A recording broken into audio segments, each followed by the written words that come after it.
This channel is for educational purposes only. Please do your own due diligence before making any investment decisions.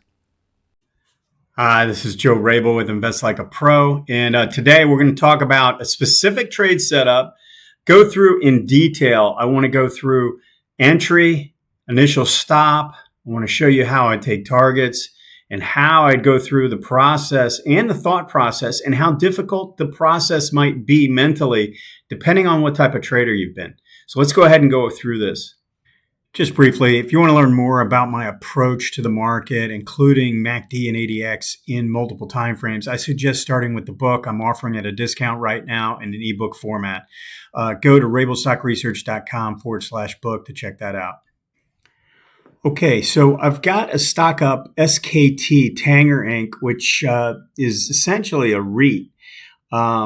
Which is somewhat surprising considering what rates were doing, how strong this stock was holding up, which is part of the thing that caught my eye on this and the reason why I was highlighting it. But let's just start out with the monthly chart because I want to explain the time frames to start, and then I'm going to go into the detail in terms of how to manage the position, or at least how I would manage it, how I'm managing the position, and what led me to use a monthly, weekly approach on this. So if we look at the way this is played out, you had this big drop to the downside that bottomed in 2020, kind of moved sideways for the year, and then had a push to the upside, but didn't really get things going until we got this 18-month to cross back above the 40-month, and then MACD to hold. And then notice during this period, so we had a lot of red DI on the monthly to the downside. And it's interesting because typically you're looking for a different type of bottom to form, but because the ADX has such a lag to it sometimes, we got to be careful about looking for perfection in ADX. So a lot of times, especially on the monthly, I'm going to look at the DI lines versus just the ADX itself. And if you notice, the strength of this move was good enough. And I know there was a little bit of a spike in here to make it look a little bit better. But if you notice what happened, it kept on strengthening and stayed pretty strong throughout this period. And the sellers had definitely weakened. So while this might be not quite as strong as this, it does lead me to believe, based on the reversal, that this was sort of a climax low. And you can see the volume and everything suggesting that as well. More important, though, once this turned and made a higher bottom with the MACD confirming and green DI staying above 25, red DI staying low, we have to start respecting what's taking place on this time frame because the 18 months started to cup around. We went sideways for a bit. So this time frame started to look like it was ready for a potential trend. All right, so that's kind of my key. I've got to look at this as the higher time frame. It has to have a trade setup, something that I would say when I look at this, say, you know what, I want to own this. So we had that. Now let's go to the weekly chart because I want to explain just multiple things about this. Number one, we had this reversal of the trend. So we break the downtrend line here. We make the higher low. We push up and kind of test, in fact, take a minor new high and then pull back and then make another move up and make another higher low. And during this process, we break this move in here. We get kind of above this key level. All right. Now, if you look at the way this is played out, we have confirmation of a trend change here. You can clearly see that the moving averages have turned up in unison and layered correctly with the 18 above the 40, and both lines are rising. We can see that the MACD has had ample opportunity to go and test the zero line, and it stayed above and hovered. We have green DI staying above red in this situation. Now, you have to kind of look at this as a low ADX condition. All right, this is a strong ADX and this is a low ADX. So it's a low ADX breakout pattern on the weekly. Now, one of the confirming pieces is on, if you look at what took place here, look at the daily chart. I've already scrolled it back. If you look at the way this looks right before it broke out, and the trigger was right here. In fact, this bar here would have been the trigger. And it ended up not following through right away, but it had a little topping tail by the end of the day, and then had pretty good follow through within a week. But if you notice prior to that, the green DI, let's zero in for a second just so you can see a little bit better. The green DI held during this little hitch here, this little pullback. So we had a nice green bar testing these highs, and then we had a pretty orderly little 2-bar pullback. And then this is basically the higher low bar. And you're also taking out these highs, and green DI stays above. So that is a signal. I love to look for when green DI crosses above red and then holds above 25, holds above red, makes a higher pivot low with price. And that, I think, is a very high quality signal that confirms what we're seeing on the weekly charts. Now, what I've done here is I've got the whole trade plan essentially laid out here, and the way I look at this is we've got an entry point that's at 2020. All right, that's our entry, and we've got our stop that we want to be below this prior low. All right, now what I do is I look at the average true range. And in this case, the average true range on the weekly chart was around $1.25. So I would use 2 times that. So it would be right around 250. All right. Now at 250, when I look at this and I see where that is and where this is, it's right around the same level. Now you might need to give it a little extra room or maybe even a little less room than this, but the ballpark area is going to be somewhere around that. But we want to make sure that we're below this prior low in most cases. All right. Now, so we've got that, and we've got our initial stop right there. All right. So that's $2.50. Now, 1R would be one risk unit. All right. That's way up here, $2.50 away. Now, it doesn't seem like a lot, but, on a $20 stock that's a REIT, it doesn't move as much. It's a pretty good move for a stock like that. It's paying a 4% dividend. I mean, there's a lot of interesting qualities to this that aren't necessarily trading oriented. But we've got this beautiful pattern we're kicking off. Now look at what happens. And I want you to realize these are weekly. So you might have gotten in somewhere in here. It's possible it was at the beginning of this week. But then 2 weeks later, you got really close to 1R. Now, unless you're sitting there watching and you're like, this is close enough, I'm going to take it. I was not. Then, you don't get that. And then you have to sit through 2 weeks of pullbacks. And you're sort of thinking to yourself, man, what is going on here? If you've been a day trader or a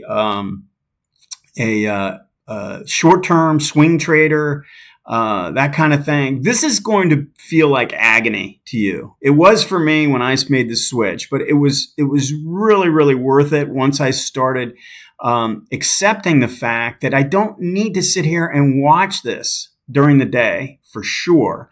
And in fact, I probably don't even have to look at it on a daily basis. You can put it, now I keep it in the same account. I just don't necessarily sit there and watch every single tick. And I've gotten disciplined to the point where I can see action taking place on the daily, and I know that I'm just following my plan. But if you haven't, your best bet is to actually put alarms in and then don't sit there and look at it during the day. Now, when the market closes, I don't have a problem if you want to take a look and see, you take a look at every stock at the end of the day, that's fine. But you can't overreact at these daily bars. They'll make you feel like you're making a mistake. All right. And there's a lot of volatility on a daily chart. So you got to be really careful. But if you notice what happens, it came down close to the entry point and then rallied up, hit 1R. All right. Now that's one risk unit. So what I would do is take a quarter off. So if I had 1,000 shares, I would sell 250 shares at that profit level. Now, what I do on the other end is I don't raise the stop to a break even on a long-term trade, but I will cut it in half. If I was risking $2.50, now I'm going to risk $1.25 on the 750 that's left. All right. Now, once this rallies up, and it does, and it goes up to 2R, now I'm moving my stop to a break even. All right. I'm at a break even here, and I'm going to keep it there. And so I've taken the risk out of the trade, and I've taken a profit. So now I've ensured a winner.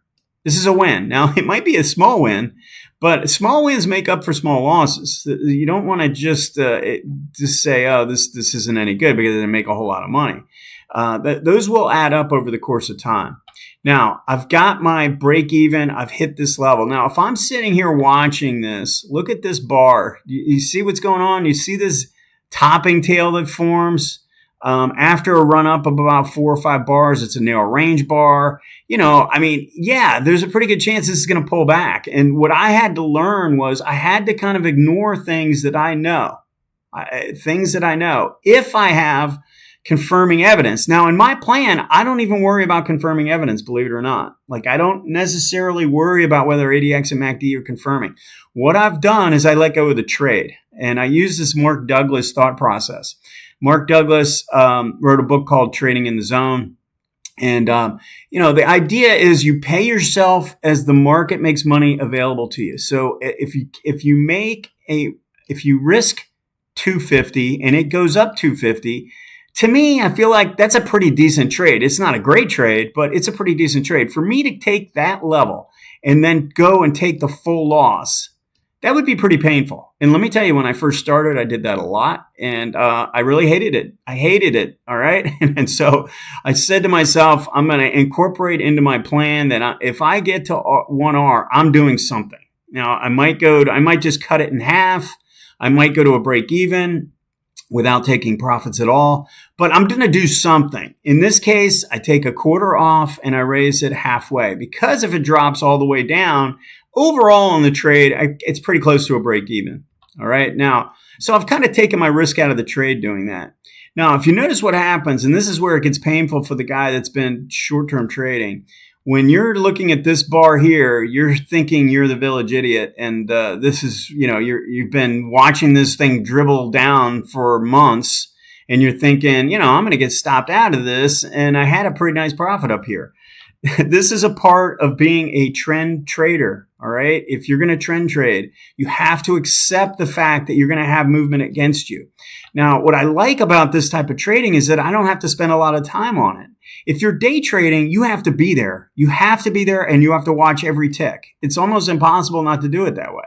But with this, I can put the trade on. It's called a set it and forget it trade, right? I mean, like the old commercial at the 2 o'clock in the morning. Set it and forget it. You can put the trade on, and you can put alarms in. You don't have to sit there and watch it. Now, I put limit orders at the levels that I'm going to take targets. So I'll have a limit order there. I put another limit order at 3.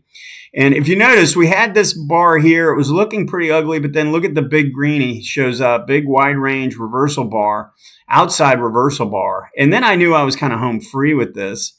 And or at least I felt like I had a pretty good chance that I was going to survive the correction phase. All right. And I did. And if you notice, the moving averages stayed rising throughout. MACD didn't even threat the zero line. So overall, it was still a pretty good process. I just had to accept that I got to live through pullbacks. Now, I got hedges on and stuff like that. I'm not just sitting there naked across the board, but you do have to live with that somewhat. Now, it makes it through our prior peak, and now it's heading back up. If it gets there, I'm going to take another quarter at 3R, and then I'm going to raise the stop to 1R. All right. So now I've taken a profit at 1R and 3R, which is an average of 2R. So now what I've taken a profit on is 2 times what I risk. That's pretty good. Those are good numbers if you can pull that off, especially if you can do it for the whole trade. And now I know the balance is at 1R. So overall, it's a pretty solid trade. I'm at 1.5 overall. If I get to 3R, I've got my stop. And then if it gets to 6R, I'm going to raise the stop to 3R. Now, the only other thing that I would suggest to do is use a 40 as your stop, like as a trailing stop method. If it doesn't go up, let's say it goes to 4 or 5 or something like that, and then it starts to come back down, well, the 40 is going to be moving up. You're going to get a pretty decent, you're probably going to at least get 2R or something like that. So that's how I would handle that. That's how I do. I think this is a good approach, and I did some back testing and found that there's a lot of high qualities to this approach, but you can maneuver around it. You have to go with what works for you from a mental standpoint, psychological standpoint. You might not want to give back that much. So you might want to take a target at every one. You take a target here, you take a target here, and then you'd raise the stop to here, and then you get stopped out at 1R, and then you'd have to try and look for a new entry. I don't like doing that if I like the monthly. I don't mind doing this if I don't like the monthly so much, and it's more of like a weekly trade. But if I'm doing a monthly weekly, I want to make sure I give it a chance because I'm trying to hold those for 6 to 12 months minimum. All right.